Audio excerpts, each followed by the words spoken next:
Good afternoon to everyone. The department on behalf of Intervention Radiology Department, I am going to present interesting and rare case where it has been suppurative pylobilobaitis with portal vein abscess mimicking a portal vein thrombosis. So this is a case. 35 years old Asian male came with a complaint of epigastric pain radiating to the back and intermittent fever for the past 3 to 5 days. He has a history of 2 episodes of alcohol-related pancreatitis for the last 2 years. And laboratory work has been done, and it shows increased serum amylase and ESR level with normal LFT and total cholesterol count. And blood culture was negative, and there was no history of ERCP or surgical interventions in the past. Procoagulant work has been done, protein C, protein S, antithrombin 3, and all are seem to be negative. So the investigation was done. Ultrasound revealed small multiple microabscess in the left lobe of the liver with dilated echogenic and portal and splenic vein, not showing any flow and color Doppler. And CECT confirmed the diagnosis along with mild peripancreatic fat standing and ascites. MRI was done, and it shows portal vein showing a uniform T2 signal intensity. And ultrasound grade FNAC of liver abscess was performed, and it showed no granuloma or malignancy. So depending on the findings, we came to the diagnosis like it's a recurrent acute pancreatitis complicated by portal vein thrombosis. So the treatment of IV antibiotics and anticoagulation was started. So this is the ultrasound images. It shows the dilated and echogenic portal vein and showing surrounding enlarged hypertrophied hepatic artery. And this portal vein, we can see echogenic contents within it. And similar to the ultrasound, this is a T2 MRI coronal image. It shows a dilated and high T2 signal intensity uniform. Initially we confused it is a kind of a CBD with a few stones in it, but we can clearly see CBDs along it, and no biliary radicals was dilated. So we came to the conclusion it may be a portal vein, and it by CCT it's confirmed that the portal vein is completely dilated, and it's showing no flow, and we having a mild if you see properly, we can clearly appreciate a mild enhancing wall surrounding the portal vein. And the portal vein thrombosis was extending into the superior mesenteric vein and splenic vein as partially. And we can see a small microabscess has been seen in the left lobe of the liver. So the patient was continued on IV anticoagulants and antibiotics. So the follow-up of CT was done after 6 days, and it shows the same finding, and the patient was not improved, and he still is having an intermittent fever. So we thought the patient may land up in mesenteric problems like ischemic bowel. So we thought of going for a portal vein thrombolysis. We assessed the portal vein by Chiba needle. For our surprise, instead of blood, a frank pus has been came out, and we drained it around 100 ml of pus, and we sent for the gram staining and culture.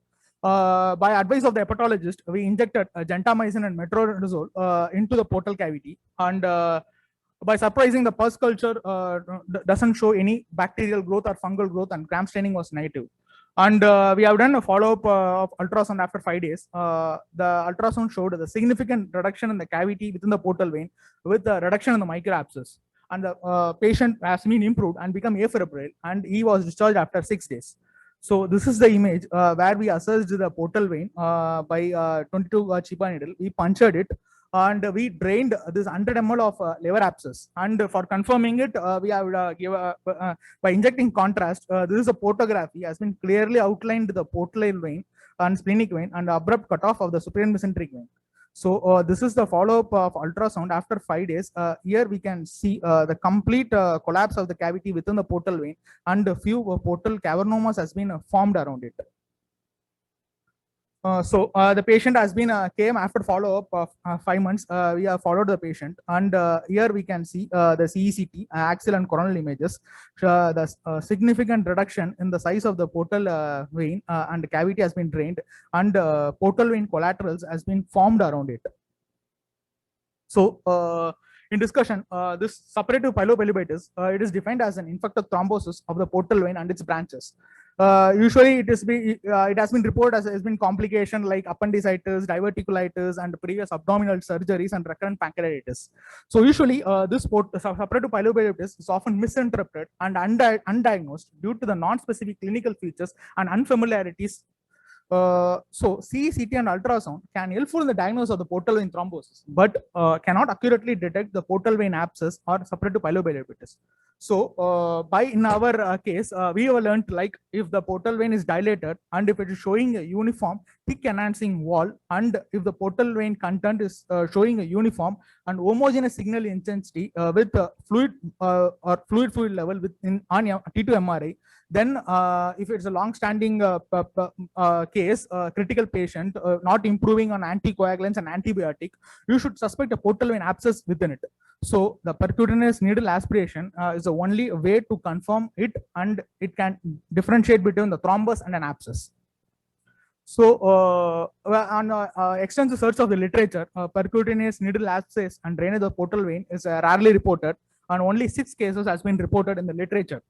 So in all these 6 cases, they accidentally gone for portal vein thrombolysis, and they punctured the portal vein, and they drained the abscess cavity, and nearly almost all the patient has been recovered successfully after the portal vein drainage, and without any vascular complications. So my case highlights the fact that the suppurative pilobillitis is a very rare and unfamiliar among the clinicians, and it can mimic a portal vein thrombosis. So if the patient is critically ill and if it's not improving on IV antibiotics and IV anticoagulants, you should by imaging, if it is having a homogeneous portal venous content on MRI and enhancing wall, you should always have and suspect of a portal vein abscess within it or suppurative pilobillitis. So you should go for the percutaneous needle aspiration to differentiate between the thrombus or abscess, and it is the only way to manage the patient. Thank you.